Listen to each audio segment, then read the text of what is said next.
kalau ditanya pengalaman dulu waktu sekolah apa sih yang berkesan gitu mungkin ya. Waktu saya SMA, saya kebetulan sekolah di SMA Negeri di Jakarta Selatan. Nah, saya waktu itu jurusan fisika. Kalau fisika kan setiap hari, setiap minggu tuh ada aja mata pelajaran tuh matematik. Di seminggu tuh bisa 3 kali gitu kan sampai bosan. Kamu asal? Iya. Oke. Nah, tapi walaupun 3 kali seminggu belajar matematik, tapi nggak pintar-pintar juga Mas Marco. Hah? Nah, tapi ya 82. 82. Kok SMA gaul gitu? Loh. Masih? Terus? Nah, oke. Terus wali kelasku kebetulan guru matematik. Nah, dia ngeliat sih bahwa ini tuh murid-muridnya dia agak kesulitan mungkin ya, atau terhadap matematik. Atau mungkin bosan karena seminggu 3 kali gitu. Ya sebenarnya. Walaupun dia juga belajar kan nggak cuma 1, gue juga matematik. Artinya kan hari-hari ini sebenarnya full ya. Artinya tuh ada. Iya, ada juga matematik. Saya juga. Nah, dia tapi tetap meluangkan waktu untuk kasih les tambahan. Les tambahan? Tambahan di rumahnya. Oke. Jadi kalau kita kan sekolah pagi gitu ya, nah sorenya itu dia bikin lagi les tambahan di rumahnya. Wali kelasmu yang guru matematik ini? Iya, benar. Dan nggak dipungut biaya kita murid-murid beneran. Bagi yang mau belajar tambahan silakan datang ke rumah saya setiap hari. Apa gitu. Nomor kurang modus. Nah, Karena biasanya kita tuh suka berasakannya gini, kepala dan guru kasih les tambahan, kasih tambahan. Terus, ya modusnya adalah dia suka ngasih bocoran soal itu saja, ya, ketika berbentuk soal latihan, ya kan? Iya enggak ya? Nggak dipungut bayaran. itu kan modusnya murid dong, pengen dapat bocoran. Enggak, benar. Nah, itu sih ya kalau yang aku berkesan ya, karena kita datang ke rumahnya gitu rame-rame. Ngarepnya gitu ada dapat bocoran deh, visi kalau ujian nanti apa gitu ya. Iya. Tapi enggak, dia memang ngajarin aja gitu, mana yang memang masih belum jelas, ulang lagi. Dan dia memang nggak ngeharusin kamu nih, kamu dihukum, kamu harus tambahan pelajaran gitu. Iya. Siapa aja yang memang merasa perlu untuk tambahan pelajaran, silakan. Aku masih ingat namanya Arya. Apa terakhir?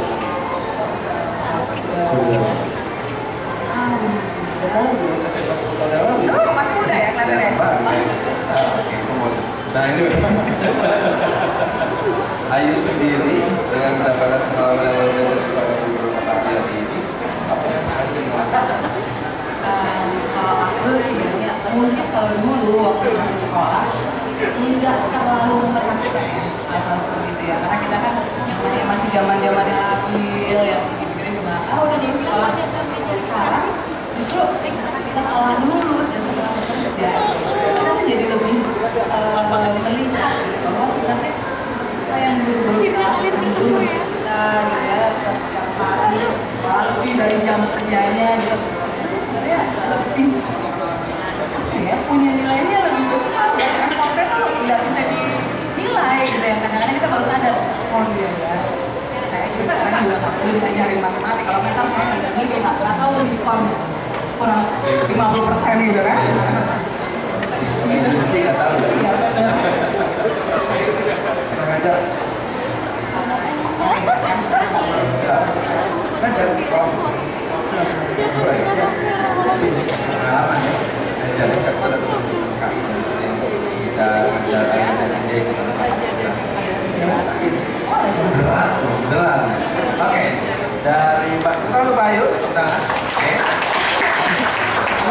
Your questions nanti kita akan share juga dengan Anda semuanya. Saya akan pindah ke Mas Anto. Mas Anto,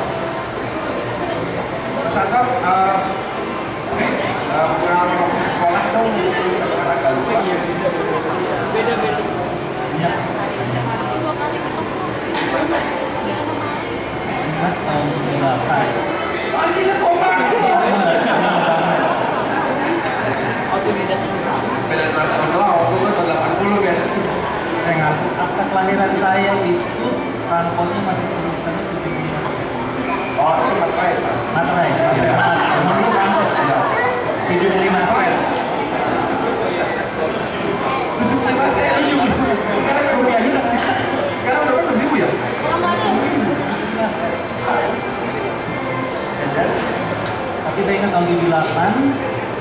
dan saya waktu itu masih aktif di dulu. Kita keluar negeri nih. Mana? Daftar Irak. Oh, belum sampai musim. Belum ada Al-Qaeda. Orang senang banget, saya senang banget karena waktu itu mungkin itu masih ingat di mana sekolah itu 1,5 tahun. Oh, bukan iya, Daud Yusuf punya. Di mana kita mulai Januari Desember tuh dipindah jadi ngikutin sebulan. Senang saya. Sampai berangkat pertama sekolah Arab. Bahasa Arab. Sesuai. Terus udah gitu pindah ke sekolah Prancis, terus pindah ke sekolah internasionalnya, terus dibom sama Iran. Oh, melewati masa perang ya, tahun 80 itu ya? Alamin. Dan saya setiap saat ini saya selalu punya kesempatan untuk terinspirasi dan mendapatkan pancingan ya saya dari gurunya macam-macam. Saya umumnya saya nggak ingat namanya. Dan setiap saat itu saya selalu ingat yang bikin mereka beda buat saya. Itu karena dia mau kasih saya waktu itu dia masih mau bertanya. Oke, kalau ini jawabannya, ini situasinya. Menurut kamu kenapa? Alternatifnya apa? Ini buat saya pengalaman pribadi dan dalam masa ada guru-guru yang peduli lebih dari ini. Ya, Dari angka. dari yang seharusnya dia kerjakan. Iya. Sedangkan sampai saya waktu kuliah di Serbia itu juga dosen saya namanya Mr. Small. Small. Apanya? Nggak tahu. Nggak pernah nanya. Ini kita oh, pakai tadi. Definitely nanti motor like export. Iya. Dan saya ingat dulu juga dia sebagai dosen, dia peduli untuk menyempatkan waktu di luar dari jam saya mau. Masalah tadi saya tahu kamu bisa aktif. Oke, saya nggak akan kasih kamu kredit lebih, tapi coba kamu bikin deh. Hanya untuk memuaskan dan orang-orang itu banyak. Oke. Apa inspirasi yang didapatkan? Apa efeknya sekarang? Apa sih? Kan kalau lain tadi efeknya adalah berkat belajar matematika dengan benar dan tidak bosan-bosannya, ngerti deh cara baca, cara ketemu diskon, gitu kan? Apa bekasnya sekarang? Banyak, tapi kalau satu hal yang saya selalu kan sekarang saya juga ngingetin anak saya itu yang penting itu pertanyaannya. Jawaban pasti ada, tapi yang penting itu bertanya dan bukan hanya asal bertanya. Pikirin benar-benar pertanyaan tersebut. Questions that matter. Ya, jadi pertanyaan itulah yang akan mengarahkan kita untuk memperoleh jawaban yang tepat. Jawaban pasti banyak. Ya. Tapi yang tepat itu artinya pertanyaan kita. Pernah mengalami belajar ke sekolah di Indonesia? Sampai kelas 5 SD. Sampai kelas 5 SD itu apa yang Anda rasakan? Apakah Anda merasakan apa yang sekolah merasakan? Seperti itu, wakil di Indonesia ya. Tapi sama, itu mau apa? Saya ingat dulu kelas Pancasila saya di sekolah. Kelas agama di sekolah. Namanya nyantel, tadi di papan, saya gambar-gambar, tanaman peningkatan. Iya, benar. Karena keluar guru dari dia, Iya. Kalau mana pas semua. Oke, thank you banget. Mas Anto, tangan.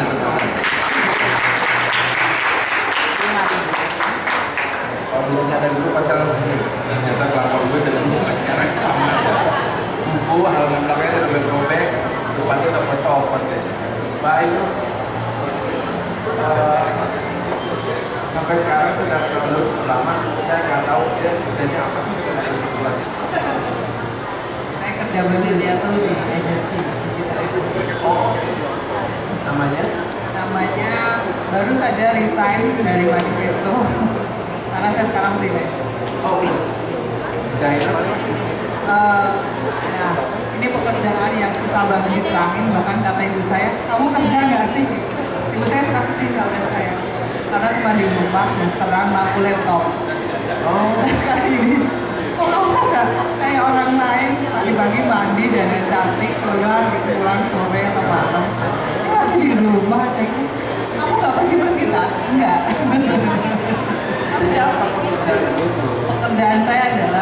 bagaimana ini contoh yang paling gampang adalah bagaimana mengenalkan Excel di online sehingga orang mau memahami Excel itu apa dan ujung-ujungnya mau beli.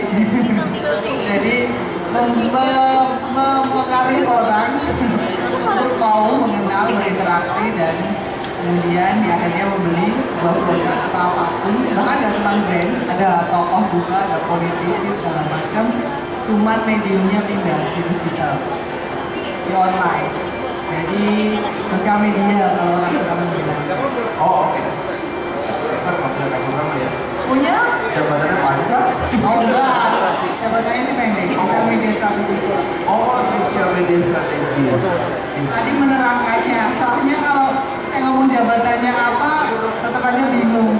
Anak saya itu kan ditanya sama gurunya atau suruh ngisi waktu kelas 1 sampai kelas 3 pekerjaan ibu, ngetik. Kelas 4 dia jawab pekerjaan ibunya apa? Facebookan. Iya. Terus punya orang tua kamu kan anakku kok yang bangun pagi nggak mana dan buka laptop kok Facebook. Cek profil Facebook orang lain. Oke. Nama Pak. Nah, saya beda banget sama Pak Akor. Saya tuh di kampung, di kaki Gunung Merbabu, di Salatiga. Wah, desa. Emang desa banget. Iya, dingin betul. Kalau pagi sekolah tuh kita jalan kaki. Di sana tuh enggak. Saya kenal angkot itu baru SMA. Di Salatiga juga. Iya. SD sampai SMP tuh namanya jalan kaki. Terus kalau berangkat SD sampai SMA Salatiga. iya. Ini produk asli desa. Serius loh. Jadi saya SD sampai SMA ada di Salatiga, baru kuliahnya mengungsi di kampungnya Kabupaten. Tapi menariknya di kampung saya itu desa banget karena itu kota mandiri terkecil di Indonesia.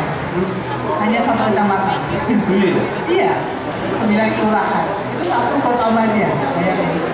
Jadi, iya, saya bangunan Belanda. Jadi, kalau kata kita gini, piring petak pun kepala 3 tahun semua. Lagi kecil nggak? Tapi itu membuat menurut saya jadi menarik karena kami saling kenal.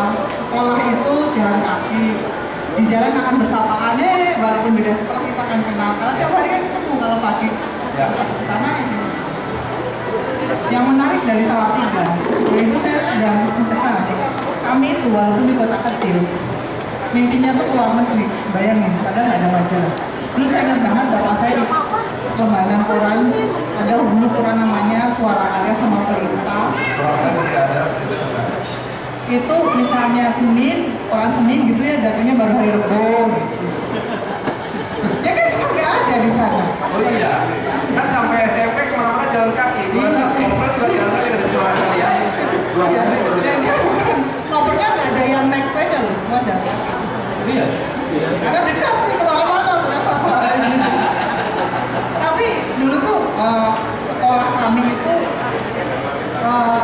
karena kakak saya nggak biasa gini. Nanti sekolahnya kuliahnya di mana misalnya gitu, ITB, STAN gitu tuh udah biasa gitu ya. Terus beberapa ini kelas kan suka datang gitu ya. Nah ini alumni gitu. Ada di mana? Di Boston, di San Francisco. Dan nggak main-main misalnya gini. Nanti ada kelas alumni datang, kita paling seneng karena nggak ada pelajaran sih. Kami ngecek-ngecek kan kakak kelas gitu ya, walaupun ternyata jauh banget kalau kelasnya udah clear gitu. Terus dia mengenalin, saya head of apa waktu itu Cisco System di San Francisco. Kita bilang Cisco System itu apa? Nggak ngerti. Dia bilang saya tinggal di San Francisco. Terus ada lagi datang, saya di Boston. Ini orang Salatiga ini saya gitu, kotanya kecil gitu.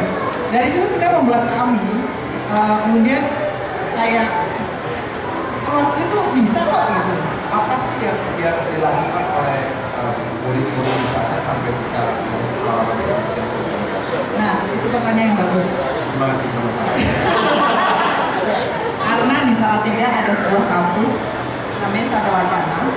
Dulu pendirinya adalah yayasan dari Belanda. Dan kami biasa banget ya bunda dari kampung kami. tetangga saya itu boleh tinggal di Arizona. Sampai sekarang kami berhubungan baik. Dari saya SD, langganan majalah saya adalah National Geographic. Itu dia ya Pak Adi, dia yang bayarin. Jadi dari situ dia bilang, kamu boleh di kampung, tapi kamu harus melihat dunia gitu. Dia ngasih foto-foto Arizona yang saya masih, Arizona kan salah satu daerah yang banyak padang pasir, kaktus gitu kan. Hah? Kok kamu kayak gini tuh, gak enak banget ya, kayaknya kan tandus gitu segala macam. Oh, kamu harus lihat Amerika itu tidak, dulu biasa Amerika tuh kayak gitu. Karena cuma melihat gambar Arizona. Oh, ya Amerika. Pantesan pada ke tempat saya. Dan itu saya dari kecil. Dan salah satu dari anaknya itu sekarang sedang berjuang untuk mendapatkan warga negara Indonesia. Oh iya? Iya. Bule? Iya. Menurut saya dari kamu seumuran. Jadi kecilnya bareng. Terus saya suka gangguin dia. Dulu kan nggak main ke rumah, nggak kasih pete gitu. Dia jadi tukang pete sampai sekarang. Dan dia kalau pulang ini, kemarin baru datang ke rumah saya gitu ya. Kita sudah sama-sama tua, punya anak gitu. Dia pulang ke Salatiga. Ibu, aku datang dan aku marah sama ibu. Kenapa ibu menangis pete? Karena jiwa enak. Ya. Tapi saya begini, jadi gini, kalau kita ngomong soal pendidikan, bukan cuma di sekolah, lingkungan itu mempengaruhi banget. Siapa kamu berteman dengan siapa, kamu kenal dengan siapa, kamu bermain dengan siapa. Saya kalau di sekolah saya di kampung ya kan gitu aja ya, isinya ngapalin. Saya pernah dihukum disuruh berhidupan karena perkalian 4 kali 6 kali 4 itu. Kalau pada ketawa saya nggak ngerti loh. Memang beda ya? Saya dihukum. Terus dulu itu biasanya nggak tahu ya. Dulu itu saya SMP dan SD itu termasuk murid yang disenengin guru. Karena saya anak baik. Saya nggak pernah hanya. Tapi begitu SMA, ternyata yang baik dan pintar semuanya. Jadi saya menjadi anak yang biasa aja kan. Suatu kali salah satu guru olahraga saya bilang gini, kamu tuh sebenarnya bisa, waktu itu ada, jadi kita ada seleksi untuk paskibraka. Dia bilang kamu bisa gitu. Hah? Ketika semua orang tidak menganggap saya di SMA itu, karena SMA-nya isinya orang-orang pintarnya Salatiga dari situ. Hah? Saya tuh takjub. Menurut saya kenapa dia, menurut saya percaya terus dia ngajarin. Tahu kok nggak? Iya sekarang jadi tiap pagi saya suruh lari, tiap pagi. Jadi kalau sekolah masuk jam 7, jam 6 saya sudah nyampe sekolah, saya harus lari. Siang semua istirahat saya lari. Karena kan paskibraka harus itu. Pas di akhir itu segala macam tiba-tiba saya tidak diberangkatkan. Karena yang berangkat anaknya gurunya. Itu sering terjadi di kampung saya. Saya waktu itu merasa jatuh dan bener-bener gini. Iya ya ternyata gitu kita usaha keras dan segala macam. Kemudian menjadi tidak ada artinya karena kamu bukan anak siapa-siapa. Ibu saya waktu itu janda. Terus ya bukan inilah. Jadi tapi kemudian dia bilang gini. Itu yang kemudian mengajarkan saya pertama kali bahwa gini, ini bukan masalah hasilnya. Tapi bahwa kamu sudah berjuang untuk itu. Soal bahwa hasil udah selain sama yang di atas, kamu nggak usah sok ngatur. Emang kamu siapa? Ya sakit sih ya, sakitnya di sini. Jadi karena saya waktu itu perempuan tertinggi di kampung saya. Harusnya sih bisa berangkat ya. Iyo, terus udah gitu kan saya udah lari udah ini. Dan di Salatiga tuh orangnya kecil-kecil ya, kalau udah bener masih isinya belum bagus ya. Saya tuh tingginya 170. Kamu tuh waktu itu saya yakin berangkat karena pakai lembaga survei mana? Karena saya sudah nyogok salah ya. Dulu kan kakak harus nyogok. Ya kayak gitu. Tapi dari situ saya lihat begini, tidak penting kita asalnya dari mana. Tapi bagaimana kita belajar. Sekarang hasil yang Anda dapatkan berasa ini wah hasilnya keren. Kalau soal keren saya tidak merasa ini keren gitu ya. Tapi bahwa gini, saya kemudian berani menantang hal-hal yang dulu saya takutkan. Saya dulu waktu pertama kali ke Jakarta kan kayak orang desa baru masuk kampung gitu kan. Mana ngomong saya Jawa Medok ya, sampai sekarang nggak bisa hilang. Itu, dulu tuh ke Bandung aja dulu saya tuh dihina-hina karena saya ngomongin Jawa gitu ya. Nggak tahu deh dulu di Bandung tuh saya pokoknya dihina gitu. Jadi karena di sekolah kalau di Bandung ya, mendingan jadi orang Batak atau jadi orang Jawa. Iya emang. Pengikut bahasa ya nggak? Ya nggak ini? Terus gini loh, aku naksir sama kamu, tapi saya nggak mau jawab. Kurang aja nggak itu? Coba, ya kan? Orang Bandung tuh nggak selingkuh. Ini pasti sama orang Jawa. Saya berjanji nggak mau sama pria Sunda. Nah, sekarang dapetnya kalau laki-laki apa? Ya Allah. Lakunya cuma di kamu sendiri jadi ya terima aja. Oke, jadi ada sebuah proses yang penting, itulah pendidikan untuk anak. Betul. Tapi kalau dengan Mas Anton juga ada sebuah proses yang penting, ada sebuah proses yang juga di Bayu sharing dong sama kita bagaimana proses itu kemudian dikembangkan oleh Anda di dunia profesi yang sama. Nah, karena kebetulan saya kerja di Excel, pasti kita coba memanfaatkan teknologi lah. Yang walaupun teknologi yang coba dimanfaatkan ya tidak harus secanggih mungkin sebenarnya, yang simpel-simpel juga sebenarnya bisa dimanfaatkan untuk membagikan sih. Jadi kebetulan karena saya di corporate communication, salah satu tanggung jawab saya juga adalah CSR.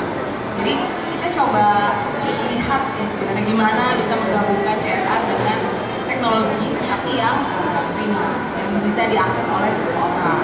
Artinya itu juga mengedukasi orang-orang Excel itu untuk mulai belajar atau memanfaatkan namanya ada lebih proses dari itu. Nama programnya salah satunya ada SMS donasi. Jadi orang itu bisa donasi untuk apa saja, donasi untuk masjid kah, donasi untuk bencana alam, semudah dengan kirim SMS saja dan pulsanya terpotong dan itu bisa disalurkan ke yang pihak. sekarang ada Salah satunya adalah untuk guru sebenarnya. Oke. Nah, mungkin sebelum masuk ke sana aku jelasin sedikit kali ya. Boleh. Nah, jadi sebenarnya kita bikin program ini di bulan Mei karena memang untuk menyambut Hari Pendidikan Nasional. Nah, salah satunya memang yang kita bikin adalah SMS donasi untuk guru. Kenapa guru? Tujuannya untuk guru. Iya. Kenapa nggak harus nunggu nanti Hari Guru Nasional di November kelamaan ya maksudnya? Nah, jadi karena menyambut. Saya kan tahu di sini Hari Guru Nasional adalah bulan November. Ya 1 tahun, 2 tahun. Dia orang-orang yang seperti semua. Gila aja kalau nggak tahu sih. Terus? Strap ya.